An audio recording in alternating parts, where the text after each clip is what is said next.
नमस्कार, आप देख रहे हैं रफ्तार न्यूज। किसान महासम्मेलन में ट्रैक्टर से पहुंचे बक्सर सांसद सुधाकर सिंह। मंच से बिहार और केंद्र सरकार पर खूब बरसे। आइए सुनिए समाचार विस्तार से। परवेज खान से। कैमूर जिले के रामपुर प्रखंड में आयोजित किसान महासम्मेलन में ट्रैक्टर से पहुंचे बक्सर सांसद सुधाकर सिंह। राजद समर्थकों ने जोरदार स्वागत किया। किसानों की समस्या को लेकर मंच पर खूब गरजे। बिहार में डबल इंजन की सरकार और केंद्र में मोदी सरकार पर जमकर बरसे।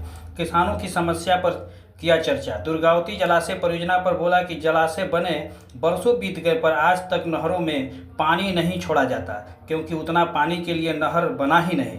सभी व्यवस्था किया जाता तो कैमूर जिले के किसानों को पानी का समस्या नहीं होती। धान खरीद में किसानों से 1 क्विंटल पर 300 रुपया लिया जाता है घूस। सांसद सुधाकर सिंह ने बिहार सरकार पर आरोप लगाते हुए किसानों से पैक्स के माध्यम से जो धान की खरीद होती है उसमें 1 क्विंटल पर 300 रुपये कमीशन लिया जाता है, पर बिहार सरकार मौन है। इसका साफ है कि सरकार के मिली भगत से सारा खेल होता है।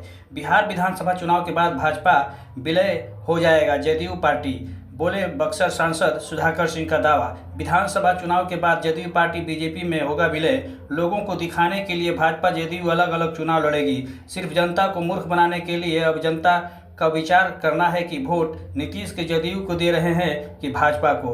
यह बता दें, किसान महासम्मेलन में खुले मन से बोले। कैमूर जिले के रामपुर प्रखंड में आयोजित किसान महासम्मेलन में पहुंचे थे। सभा में बक्सर सांसद सुधाकर सिंह खुद ट्रैक्टर चलाते हुए पहुंचे तो समर्थकों ने जोरदार स्वागत किया।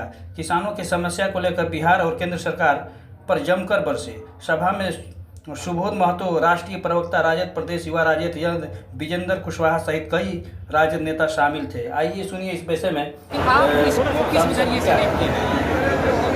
अब जदयू नाम का कोई पार्टी बिहार में नाम मात्र का बचा है। उस पूरी पार्टी का विलय चुनाव के तुरंत बाद, जदयू का भाजपा में विलय चुनाव के तुरंत बाद जो समझौता है भाजपा और जदयू के भीतर कि केवल बिहार के आम मतदाताओं को झांसे में रखने के लिए यह चुनाव अलग अलग लड़ेंगे, लेकिन चुनाव के तुरंत बाद यह दोनों दल मर्ज कर जाएंगे। इसीलिए बिहार के लोगों को सोचना है कि हम वोट जो दे रहे हैं वो भाजपा को वोट दे रहे हैं, नीतीश जदयू को नहीं दे रहे हैं। यह बात साफ संकेत है इसका। सर, पटना में छात्र डोमिसाइल नीति का विरोध करके धरना प्रदर्शन कर रहे हैं। निश्चित तौर पर डोमिसाइल जो नीति है वर्तमान की नीतीश कुमार सरकार की, उसका जोरदार विरोध करते हैं राष्ट्रीय जनता दल के तौर पे।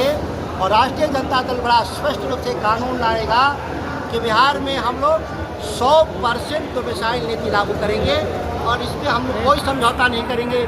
इंडिया गठबंधन की सहमति बन चुकी है। अभी राजनाथ सिंह ने पटना में राजद पे हमला बोलते हुए कहा है कि बाबा साहब का राजद सम्मान नहीं करता है। आदरणीय राजनाथ सिंह जी जिस संगठन आरएसएस से आप आए हैं, उस संगठन के महासचिव दत्तात्रेय होसबोले कर रहे हैं कि भारत के संविधान से धर्मनिरपेक्षता और समाजवाद को हटा दिया न जाना चाहिए। तो आप किस संविधान में आप विश्वास रखते हैं राजनाथ सिंह? मनुस्मृति में कि भारत के संविधान में? आपको ही जब विश्वास नहीं भारत के संविधान में, जो समाजवाद शब्द हटाना चाहते हैं, धर्मनिरपेक्ष शब्द हटाना चाहते हैं, या आखिर यह प्रस्तावना से ही जब आपको घिरा है तो बाकी संविधान के बारे में, आपके बारे में तो सब लोग जानते हैं। पिछली बार तो यही कह रहे थे कि हम आरक्षण की समीक्षा करेंगे, मोहन भागवत। तो ये चुनाव के साल हमेशा भारत के संविधान को नष्ट करने के लिए मैंडेट मांगने का काम भाजपा आरएसएस के लोग करते हैं। राजनाथ सिंह का बयान भी उसी कड़ी में।